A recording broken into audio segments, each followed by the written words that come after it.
गोरखपुर नाम का एक गांव हुआ करता था। उस गांव में ज्यादा लोग नहीं रहते थे। उस गांव में एक गर्भवती विधवा औरत रहती थी।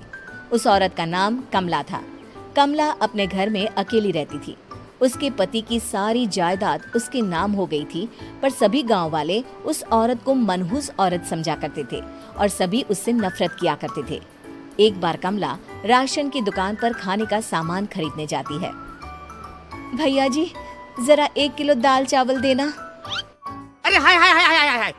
अरे मनहूस औरत, मेरी दुकान में अपशुगन करवाने आ गई क्या? हैं? चल जा यहाँ से, मैं कुछ नहीं देने वाला हूँ तुझे। भाग भाग यहाँ से, चल जा निकल।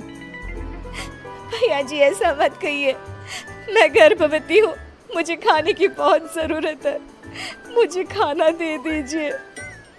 दुकानदार कमला को वहाँ से धक्के मारकर भगा देता है। तभी कमला रोते रोते उस गांव के किन्नरों के इलाके में आ जाती है। गांव वाले किन्नरों को उसी इलाके में रखा करते थे, क्योंकि वो लोग किन्नरों को पसंद नहीं करते थे और उनके इलाके में रहने से मना करते थे। तो किन्नरों ने उसी गांव में अपना एक इलाका बना लिया था। जब किन्नर लोग देखते हैं कि एक गर्भवती महिला रोते रोते उनके इलाके में आ गई है, तो सारे किन्नर कमला के पास जाकर उसका हाल पूछने लगते हैं। क्या हुआ बहन, तुम्हारी गर्भवती अवस्था में इतनी बुरी हालत कैसे? तुम रो क्यों रही हो? तुम डरो मत, हम तुम्हें कोई नुकसान नहीं पहुंचाएंगे। तुम शांत होकर सब बताओ कि हुआ क्या है। मैं कमला हूँ, मैं गांव के दूसरे इलाके से आई हूँ। 2 महीने पहले ही मेरे पति की मौत हुई है। मुझे गांव के लोग मनहूस मानते हैं, क्योंकि मैं विधवा हूँ और गर्भवती भी। वहाँ के लोग मुझे खाने के लिए कुछ बेचने के लिए भी तैयार नहीं, जिससे मेरा गुजारा नहीं हो रहा था। कोई बात नहीं कमला, हम तुम्हारा ख्याल रखेंगे। किन्नर लोग कमला को एक खाली घर में रहने के लिए जगह दे देते हैं और उसकी देखभाल भी करते हैं। कुछ ही महीने बाद कमला अपने बच्चे को जन्म देती है, पर अफसोस, कमला बच्चे को जन्म देते ही अपनी जान गंवा देती है। जब सब किन्नर बच्चे को देखते हैं तो बहुत खुश हो जाते हैं, क्योंकि वो बच्चा भी किन्नर ही था। कमला ने एक किन्नर बच्चे को जन्म दिया था। अब इस बच्चे की देखभाल कौन करेगा? हम तो इस बच्चे को गांव के दूसरे इलाके में भी नहीं भेज सकते। और तो क्या हुआ, इस बच्चे की माँ नहीं रही तो हम इसे पालेंगे। अब ये हमारे इलाके में रहेगा, हमारे साथ रहेगा। फिर वो किन्नर उस किन्नर बच्चे को गोद ले लेते हैं, उसका नामकरण कराते हैं। उस किन्नर बच्चे का नाम शक्ति रखा जाता है। देखते ही देखते शक्ति बड़ी होने लगती है। उसके रंग रूप बहुत सुंदर थे। वो बहुत सुंदर किन्नर दिखती है। एक दिन शक्ति एक किन्नर से पूछती है, माँ जी सुनिए ना, ये गांव के दूसरे इलाके में भी तो लोग रहते हैं, तो हम वहाँ क्यों नहीं जाते? हम उनसे अलग क्यों रहते हैं? शक्ति, क्योंकि वो लोग हमारे जैसे नहीं, वो लोग हमें पसंद नहीं करते, इसीलिए हम उनसे अलग रहते हैं। क्यों? वो हमें क्यों पसंद नहीं करते? मुझे एक बार उस इलाके में जाना है, मैं एक बार वहाँ जाकर घूम कर आऊँ। शक्ति, खबरदार, जो तू उस इलाके में कभी भी गई तो अपनी जान नहीं गंवाना चाहती तो उस इलाके में कभी कदम भी नहीं रखेगी, समझी? इतना कहकर वो किन्नर वहाँ से चली जाती है। शक्ति उस किन्नर की बात सुनकर बहुत रोती है। माँ जी ऐसा कैसे कह सकती है? उन्होंने इतनी सी बात के लिए मुझे इतना डांटा। अब तो मैं उस इलाके में जरूर जाऊंगी। फिर एक दिन शक्ति गांव के दूसरे इलाके में चुपके से जाती है। ये लोग तो हमारे जैसे ही इंसान हैं, तो ये हमसे नफरत क्यों करते हैं?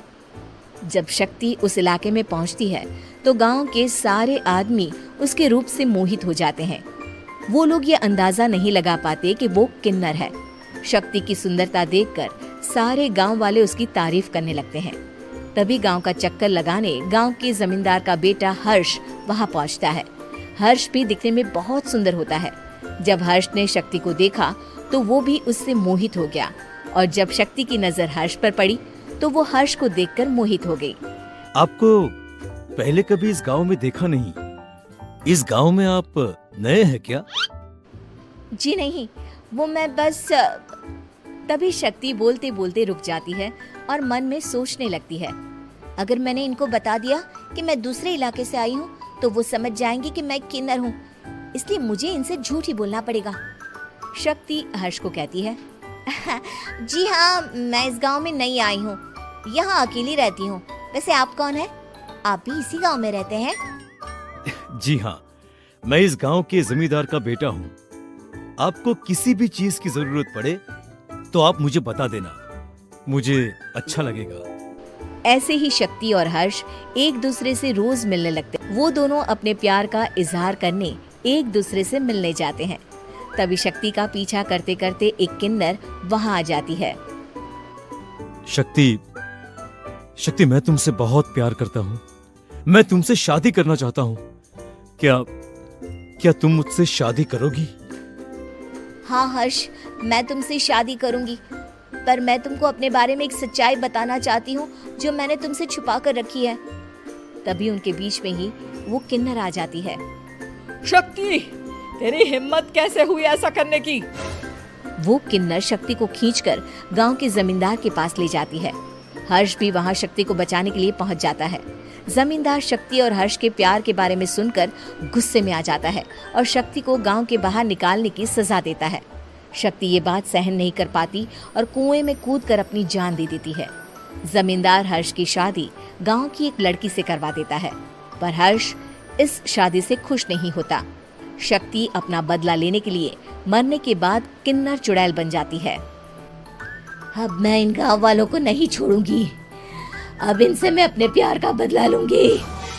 किन्नर चुड़ैल गांव वालों को परेशान करना शुरू कर देती है। एक बार वो रात को गांव के खेतों में पहुंच जाती है और वहां आग लगा देती है। सारी फसल जल के राख हो जाती है। जब एक आदमी रात को उठकर देखता है कि खेत में आग लग गई है तो वो वहां पहुंच जाता है। वो देखता है कि खेतों के बीचों बीच एक किन्नर चुड़ैल खड़ी है और वहां खड़े होकर ताली बजा रही है। गांव वाला किन्नर चुड़ैल को देखकर बेहोश हो जाता है। जब सुबह उस आदमी को होश आता है तो वो सीधा जमींदार के पास जाता है। अरे जमींदार साहब, अरे वो किन्नर चुड़ैल ने मेरी सारी फसल जला दी। अब मैं क्या करूंगा? क्या होगा मेरा? जमींदार चुड़ैल किन्नर का नाम सुनते ही सब कुछ समझ जाता है। अब वो बहुत डर जाता है। उसी रात को जब जमींदार डर के मारे अपने कमरे में सो नहीं पाता, तभी वहां अचानक से किन्नर चुड़ैल आ जाती है। किन्नर चुड़ैल जोर जोर से जमींदार के आगे खड़ी होकर हंसने लगती है और ताली बजाने लगती है। जमींदार उस डरावनी किन्नर चुड़ैल को देखकर बहुत डर जाता है। तूने मेरे साथ बहुत बुरा किया, अब मैं तुझे जान से मार दूंगी। नहीं नहीं नहीं नहीं नहीं, मुझे माफ कर दो, मुझे मत मारो। मैं कभी ऐसा दोबारा नहीं करूंगा। अब तुम जो बोलोगी वही मैं करूंगा। ठीक है, मैं चाहती हूँ कि किन्नर इलाका गांव के इलाके से जुड़े और गांव का कोई भी आदमी किन्नर समाज से द्वेष ना करे, उससे नफरत ना करे, नहीं तो मैं सारे गांव को मार दूंगी। और तुम गांव में एक नया कानून बनाओ कि अगर किसी ने भी किन्नर समाज को हानि पहुंचाने की कोशिश भी करी या इनसे भेदभाव करने की भी कोशिश करी तो उनको कड़ी से कड़ी सजा मिलेगी। हाँ हाँ हाँ हाँ, मैं ऐसा ही करूंगा। तुम जो बोलोगी वो मैं करूंगा, पर मुझे जाने दो प्लीज। तब वो किन्नर चुड़ैल वहां से चली जाती है। गांव का जमींदार किन्नर चुड़ैल का कहा मानते हुए दोनों इलाकों को एक कर देता है और नया कानून भी लागू कर देता है। तब से वहां किन्नर समाज और बाकी गांव वाले शांतिपूर्वक रहने लगते हैं।